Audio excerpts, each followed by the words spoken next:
अब प्रभु का जब मथुरा में आगमन हुआ, भगवान सब काम कर रहे हैं, सभा में जाते हैं, मंत्रियों से मिलते हैं, कामकाज संभालते हैं, किंतु ये सब करने के बाद भी श्री कृष्ण के चेहरे पर एक उदासी निरंतर बनी हुई है। और उस उदासी का एकमात्र कारण है ब्रज का प्रेम।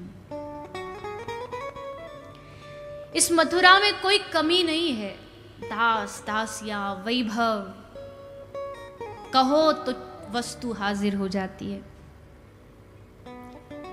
यहां प्रणाम करने वाले बहुत है, पर इस मथुरा में कोई गले लगाने वाला नहीं है।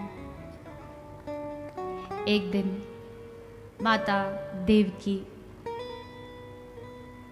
कृष्ण के लिए सुंदर भोजन की थाली तैयार करके लाती है, कृष्ण के सामने रख देती है।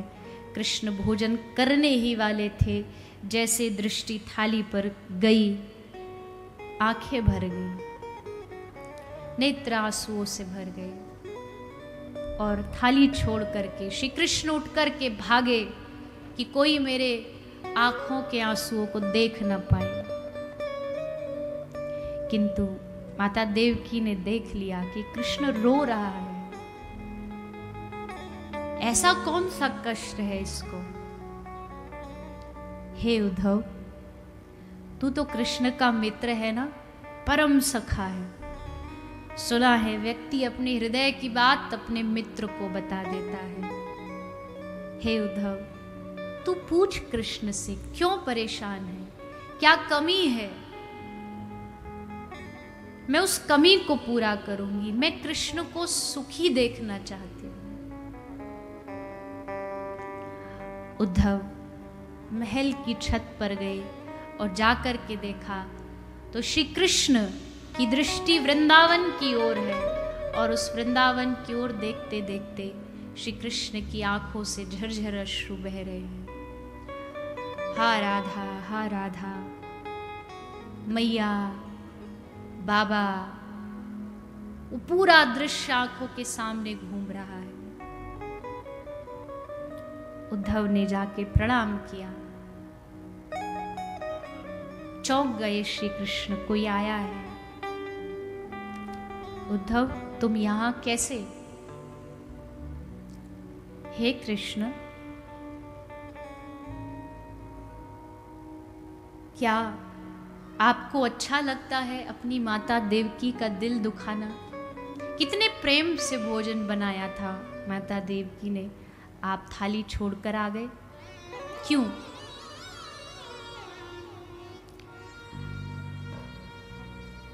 हे उद्धव, क्या बताऊं? मैं जानता हूं मेरी माता देवकी ने प्रेम से भोजन बनाया मेरे लिए, व्यंजन बनाए, मैं उनके प्रेम का सम्मान करता हूं।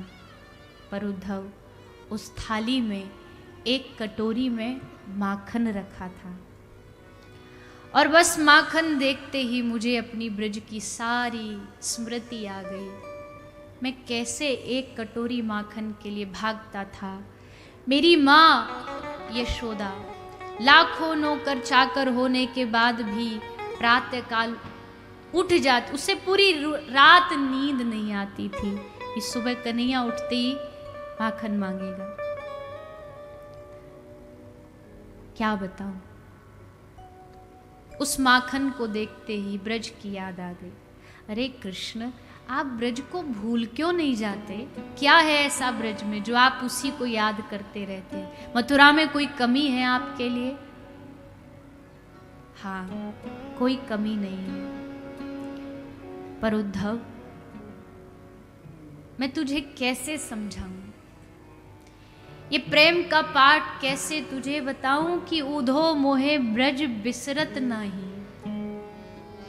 ऐसा नहीं कि मैंने प्रयास नहीं किया उद्धव, कईयों बार प्रयास किया, पर जैसे प्रयास करता हूं, आंखें बंद करता हूं, आंखें बंद करते ही मुझे उस रोती हुई गैया के उस बछड़े की याद आ जाती है, जो रोते रोते मुझसे पूछ रहा था कि हे कृष्ण, तुम वापस कब आओगे?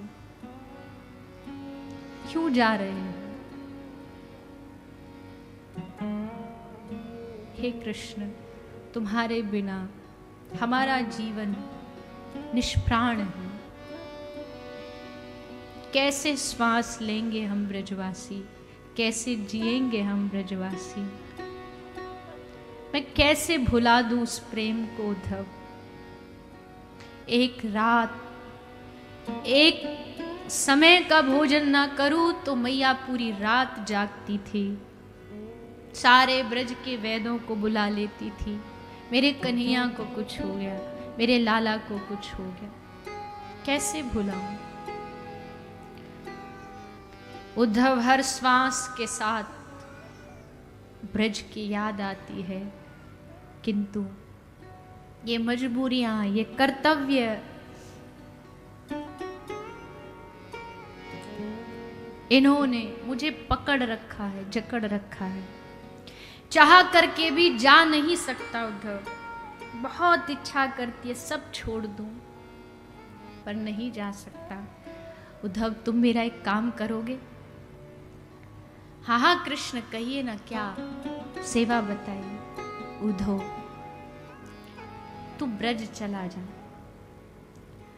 अरे प्रभु, मैं ब्रज, आप जानते हैं ना, मैं बृहस्पति का शिष्य हूं। मेरे एक एक शब्द को समझने के लिए बुद्धि चाहिए। ये गांव के लोग क्या समझ पाएंगे, मेरी भाषा भी इनको समझ नहीं आएगी। कृष्ण हंसने लगे। उद्धव, तू अभी जानता क्या है, बड़े बड़े से बड़ा वेदज्ञ भी, बड़े से बड़ा तपस्वी सन्यासी भी ब्रज में आके इन गोपियों की चरणों की धूल मांगता है। नारद जैसा भक्ति के आचार्य श्री नारद जी, पूरा भक्ति सूत्र में गोपियों की चर्चा। उद्धव, चला जा और प्रयास करना, थोड़ा सा सरल भाषा में समझाना। थोड़े भोले हैं मेरे ब्रजवासी। हाँ कन्हैया, आप चिंता मत करो। जा रहे थे उद्धव, अपने पास की पीताम्बरी दे दी, ये ले जाओ। पूछेंगे क्या पहचान है तुम्हारी कि तुम कृष्ण के मित्र हो, और तुम ये दिखा दोगे। मेरी मुकुट, मेरा मोर पंख ले जाओ, मेरी बांसुरी ले जाओ, और अंत में अपने गले की माला पुष्पों की उतार के भी इसको ले जाना, और इसको जाकर के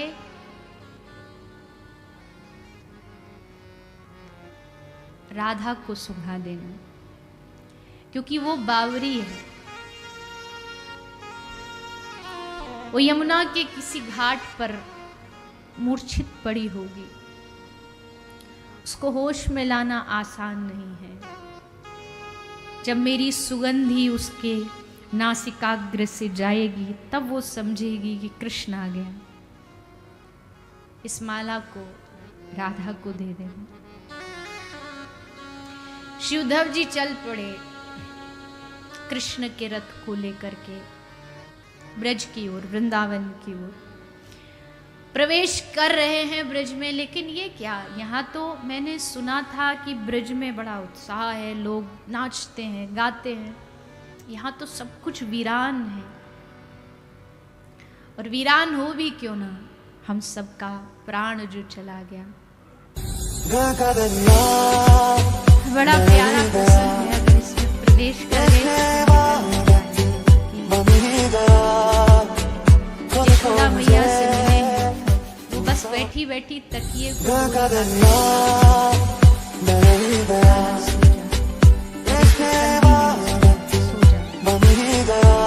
नंद बाबा, आपका क्या काम धंधा है? उद्धव ने पूछा, बाबा आप क्या करते हैं? आपका काम स्मरताम कृष्ण विरह।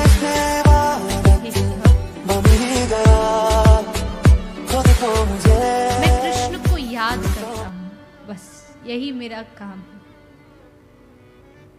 और मैं ही नहीं, पूरे ब्रज का एक ही काम है, कोई काम धंधा नहीं है हमारे पास। बस बैठ करके कृष्ण की चर्चा, कृष्ण कथा का गान, बस यही करते हैं। गोपियों के पास उद्धव गए, यमुना के घाट पर देखा तो बावरियों का झुंड लगा है। प्रेमी और पागल में कोई फर्क नहीं होता। प्रेमी भी पागल ही होता है, पर वो प्रेम में पागल होता है। कभी हंसता है, कभी रोता है, कभी चिल्लाता है, कभी बेहोश हो जाता है। प्रेम की दशा अलग है। तो गोपियों से मिले हैं श्री उद्धव जी, देखा कि पागलों की भांति एक दूसरे से बात कर रहे हैं। एक गोपी चौक लेकर के लिख रही है 1 जमा 1 बराबर 1, 1 जमा 1 बराबर 1। अब उद्धव तो बुद्धि वाला है, तो उद्धव ने रोका, अरे गोपी तू जानती है ये गणित क्या होता है? गणित में 1 जमा 1 बराबर 2 होता है, 1 नहीं होता।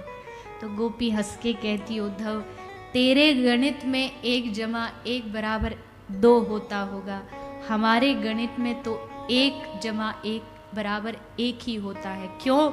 जब यहाँ प्रेमी और प्रियतम मिल जाता है तब 2 नहीं बचते, 1 ही बचता है। जब मैं था तो प्रभु नहीं, और जब प्रभु तो मैं नाही। प्रेम गली अति सागरी, तामे 2 नहीं रह सकते, या तो मैं या मेरा अद्भुत भ्रमर गीत गाती है श्री राधा रानी। एक भंवरे काला रंग देखा तो भंवरा तू जरूर किसी का यार है, उसी ने तुझे भेजा, तभी तू मेरे चरणों में बैठा है। माफी मांग रहा है, नहीं माफ करेंगे। पूरा विरह के सागर में डूबा हुआ है। एक ही प्रश्न, वर्षों बीत गए किंतु कृष्ण नहीं आए। उद्धव की बुद्धि बोरिया गई, ऊधो सूदो है गयो, सुन गोपिन के बोल। ज्ञानी उद्धव प्रेमी उद्धव बन गए ब्रज में आकर के। और जब कई महीनों 6 महीने तक उद्धव ब्रज में रुके, 6 महीने बाद जब कृष्ण के पास आए तो जो उद्धव जाते समय कह रहे थे कि तुम भूल क्यों नहीं जाते, वो उद्धव कह रहे हैं कि हे कृष्ण, मैंने दुनिया में निष्ठुर बहुत देखे पर तुम्हारे जैसा नहीं देखा। अरे क्या मिल रहा है तुमको इस मथुरा में पड़े हो? अरे जाओ ना।